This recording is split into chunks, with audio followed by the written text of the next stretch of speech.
Welcome back. Thank you, Eric. So you're now in Warsaw Yeah, right. In Warsaw. and have left Ukraine behind for a while. Yeah, I don't know for how long, but it was quite a complicated journey, and I hope that I will never have this kind of experience ever in my life again because Right. that was actually terrible, horrifying, terrifying. I don't know how to say this correctly, but um, I truly saw like the life of refugee actually, and how it feels to sleep on the floor of the train and all of that, Mhm.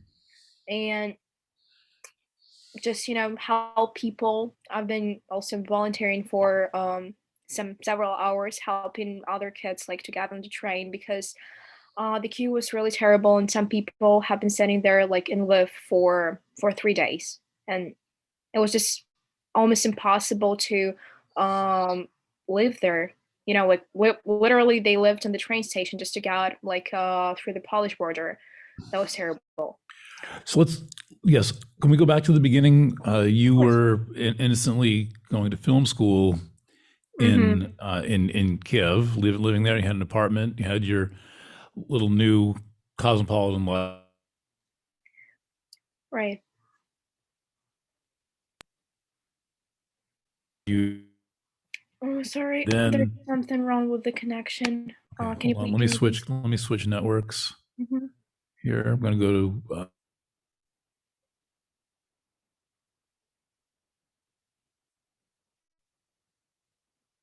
Ukraine when what we were told was a Russian invasion happened. And then there were explosions in your neighborhood. And then what happened from there? Basically, they started to bomb Kiev every single night, and that was no longer safe there anymore in any kind of district. And eventually, what I did is just that I left the city, almost like the entirely city. I went to the suburbs, and I've been living there for a week, almost like it was pretty quiet, but so they started to attack the suburbs and all the cities next to it. So you had this harrowing trip, even getting out of Kiev Right. And was the big deal. You driving 100 kilometers through the streets, I heard you say. yes, and the train attendant, he said that we'll even have a chance of not getting like from Ukraine alive. That what he said. He really scared people a lot, and he was like when they were traveling back from Lviv to Kiev, like on this train, he said that there were explosions and bombs that even Uh-huh. even like the glass on the train was shaking. So he was like, "I'm going to be honest with you. We're like, we're in really like life danger." So that's what he said. So that meant get out. That meant get out of, don't go back to Kiev, head out of Ukraine. Yeah. And did you say that you just jumped on any train that was moving? That, Oh like any train that yes, was going to yes, go yes, yes, anywhere, yes, like you didn't yes, care where yes, you went, just any. yes. That was crazy. I mean, like, it was like already like on its way, and I just jumped in it. So that was a random one, and I was lucky enough that it was to Ivano-Frankivsk, which has a stop in Lviv, and Lviv has a lot of trains and buses to Poland. So I was extremely lucky. You happen to get on a train going to Poland, Yeah. right? Hmm. So but you made it to Lviv. Yes, I made it to Lviv, and then in Lviv, I spent around maybe 3 hours in the queue, and I was looking for kids to help them and like to get them out on the train as well. And the problem is that the train had like only three sections, so normal trains have like 18 or 12 sections, and Cars, you mean like cars? yes, yes, yes. So, Right. and I was quite surprised they had only three.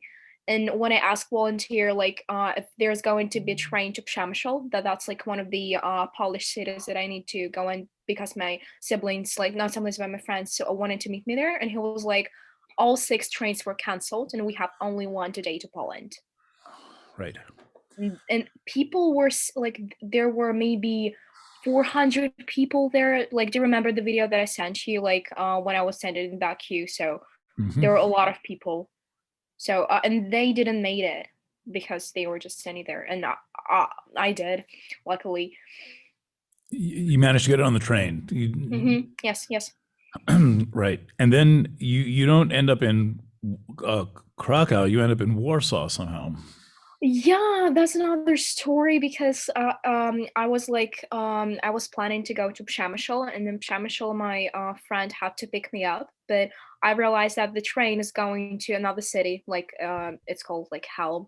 Uh and I went to Helm and I asked whether there are like some buses or trains to Krakow. They were like, no, only to Warsaw. And after you go to Warsaw, you can go to Krakow. And I was like, okay, but that's really that. I was almost done. I was so exhausted that I couldn't like barely open my eyes, and just walk. So I was extremely exhausted. So I decided I'm going to stay in Warsaw for a week or two. Hmm. I just need to, like get my life settled, get all the documents settled and all of that because I'm trying to see what Poland and European Union actually offers for refugees and whether I should apply for the status because it's not that good as other people think. Because when you're a refugee, you cannot rent a flat. You're going to have like less rights, So it doesn't make any sense for me. And in the article recently, I read that European Union allowed us to stay, like the Ukrainian citizens, they allowed us to stay in European Union for more than 1 year, and we can work here. So that's pretty good conditions for us. Right, without applying for refugee status. Yeah. Right. And then what happens? You apply for a permanent visa? Yes, yes, yes. That's one of the thing that I can do here. So I also read some interesting news is that Canadian government is working on getting like the like they call them like humanity corridors is one like they deny visa like they stop like this process of applying to visas and they allow us to travel to Canada or just leave there without all these documents and stuff. So there's no like there can be this process like declined, they can remove it for temporarily, and that will be like really great for us, as I think, Right. because it's really complicated to get US visa or Canadian visa here, as far as I know. And I tried to get some information about Ukrainian embassy, like because I'm curious about my status. My passport ends in 2 weeks, so I have to do something. Your Um, passport expires in 2 weeks? yes, in 2 weeks, and the problem is that it's not my international passport; it's my like Ukrainian passport. And my mom has like my international passport with her in Turkey, so she's probably going to send me that when I'm going to be in Krakow so that I can do something with the documents. And she has a doubt that she accidentally took my old one too because I have like two international passports. So I have to decide this somehow. And obviously, I cannot go to the embassy because we have like more than 2 million refugees in Poland. And can you imagine what is going on with embassy right now in Warsaw and any other Polish city? It's just crazy. Right. Hmm. Okay, so you got to sort this out, somehow get a Hmm. replacement passport. Yeah. But Ukraine is in complete turmoil.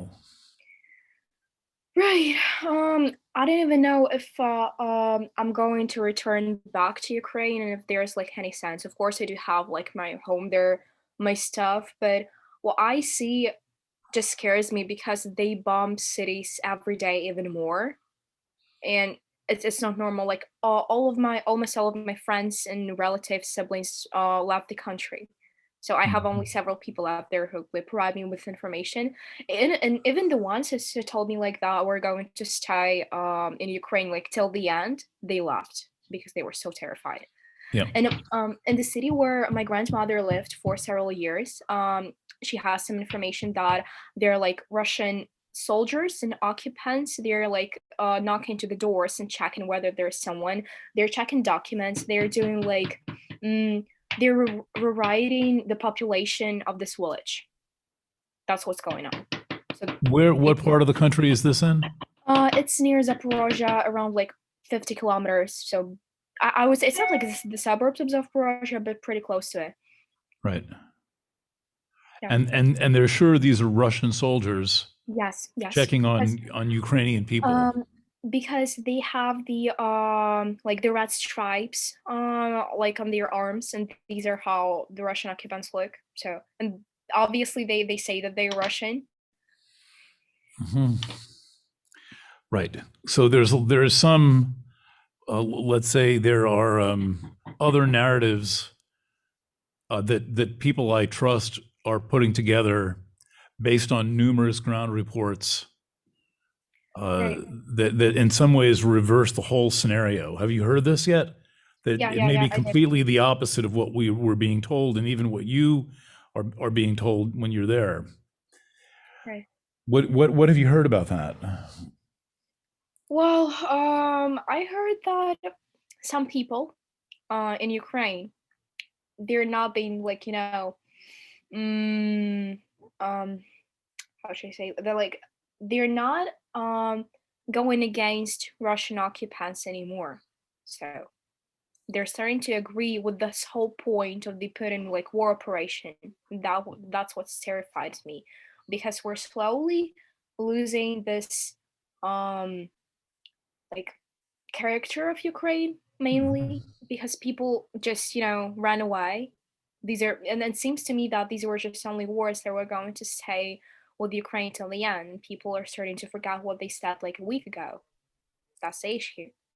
Understandable enough. I mean, it's one, it's Yes, when there's bombs on your street, it's another story, and you're not in Ukraine. You're in a place with bombs on your street, right.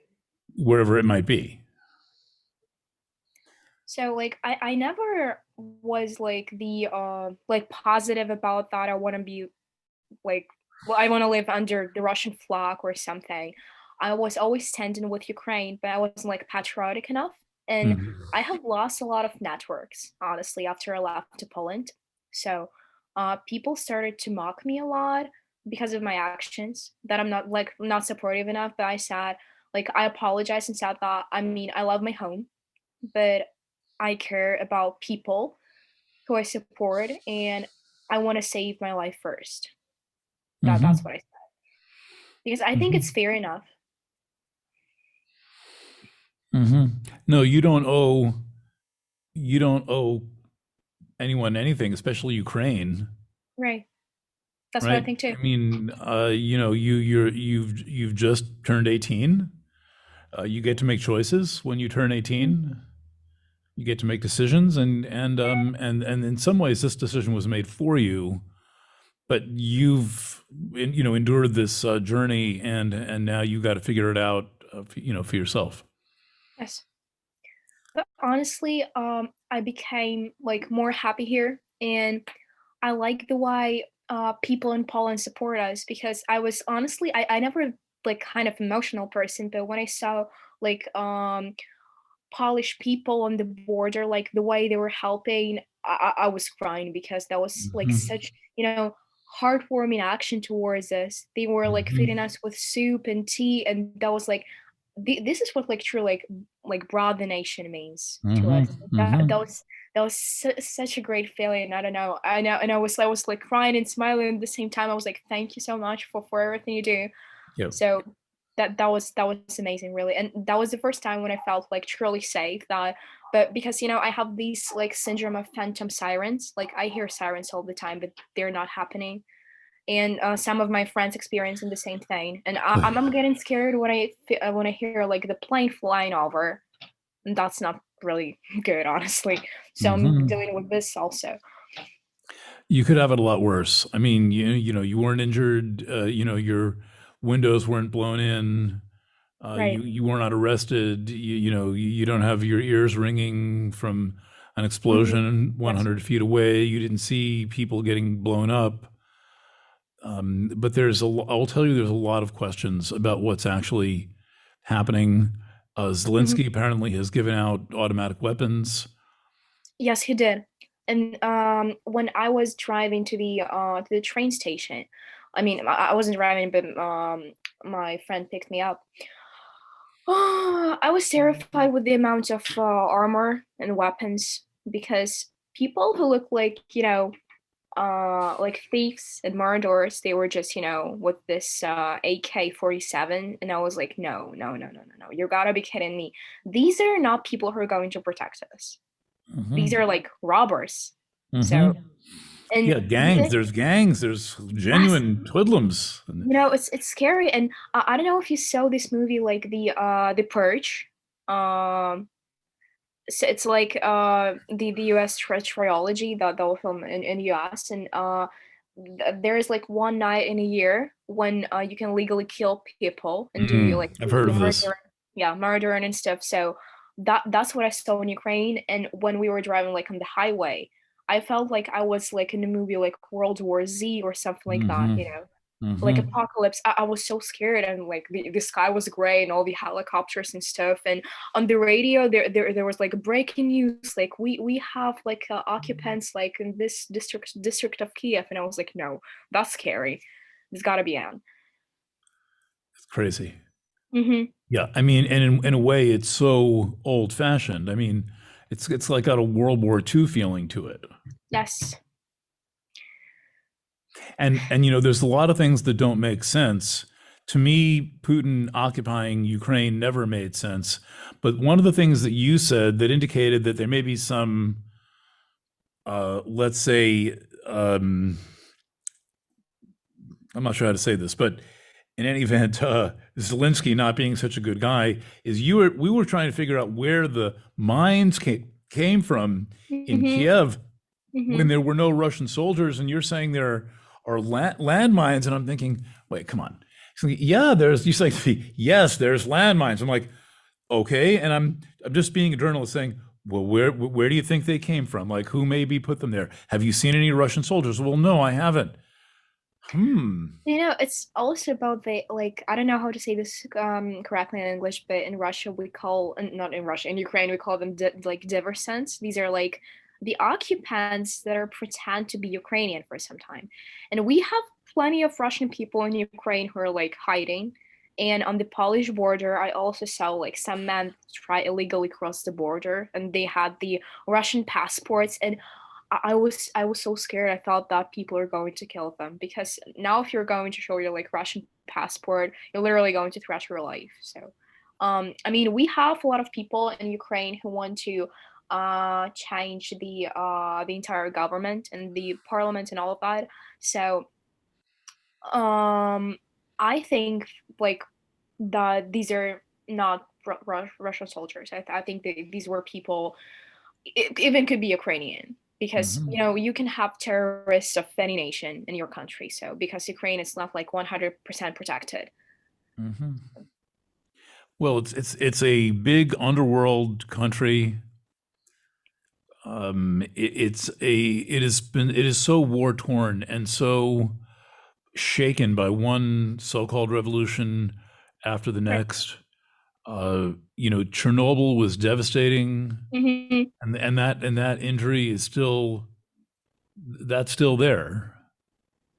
And the thing is that we have another threat of like Zaporozhye nuclear power like plant of exploding too. I mean, it was on fire, so Putin bombed that as well. So, and it's the problem is that it's bigger than Chernobyl. So if it's going to blow up, like the Yeah, entire Europe will be gone. Chernobyl is cold. Chernobyl is not going to melt down, but the Hmm. one in Zaporozhye is the biggest nuclear plant in all of Yes, Europe, yes, yes, yes. Correct. which would include Russia. Mm-hmm.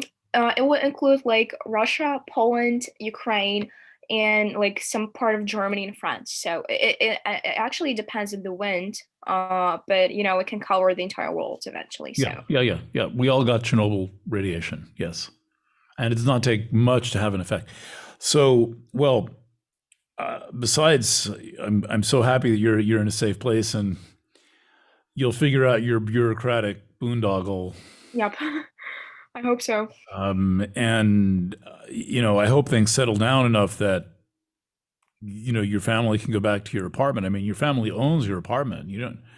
Yes, yes, we own that apartment, and the thing is that we wanted to sell it lately. Like, I mean, several months ago, because I no longer see sense like in staying in Zaporozhye, No. same as my mom. Hmm. And I mean, I went through a lot in that apartment. I grew up there. I have like a lot of memories with my dad there, but Hmm. I have important stuff here with me, like his clock, his phone, and all of that that reminds me of him. And so I was like, I have to move on. I understand that, because like I'm young and I know that I have a lot of stuff uh, in my life. And I hope that I will be able to get out my stuff from the flat that I rent, because like my landlord recently called me. He was mad. I don't know for why. I said like I had a temperature, I had a fever when I was leaving, and I didn't, just like grab the trash out and all of that. So that's You didn't take the trash out. yes, but that was war. I was like, dude, can you please chill, please? I mean, that was war, and it's still war. And he was like, you're going to have like cockroaches there. I was like, No, no, someone didn't say that to you. Your he landlord did. actually said you didn't take out the trash? Yes, he Oh, did. for And fuck's he sake. showed up without like warning me.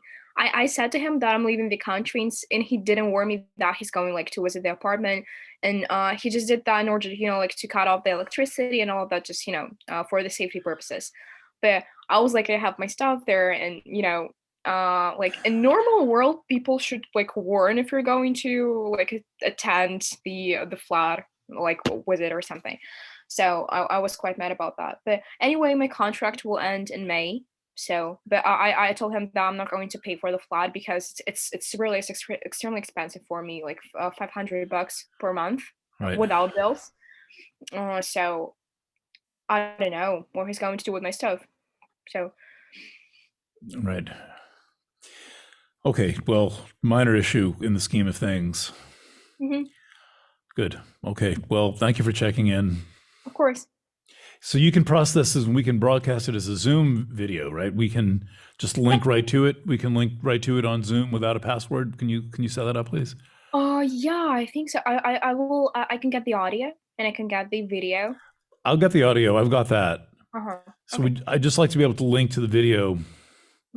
Okay. I managed to like to clean my MacBook and get the Starcast down, like the video and all of that. So I think I'll be able to process Zoom as well. Okay. Okay. Well, it might take a while, but Yeah. we'll see. Yeah. Okay. Well, whenever you have a Zoom version of it, please send it my way. Yeah. Of course. And a lot of Planet Waves readers or listeners are concerned about you and um, want to do what they can to help. I really I appreciate everything you do for me, because like uh I live in such scary times, and I saw several emails. I didn't have like a chance to check like all of that, but I want to reply ASAP and just thank you everyone for the support. Really, it means a lot to me, because as a teenager and as a person who like kind of started to like becoming an adult way too early and faced with the war and with all this stuff going on. I mean, I had a lack of support, and now Hmm. I have everything I need. So thank you so much. Good. All right. Whatever we can do. Thank you. All right, Kateryna. À la prochaine. Bye. Bye for now. Bye.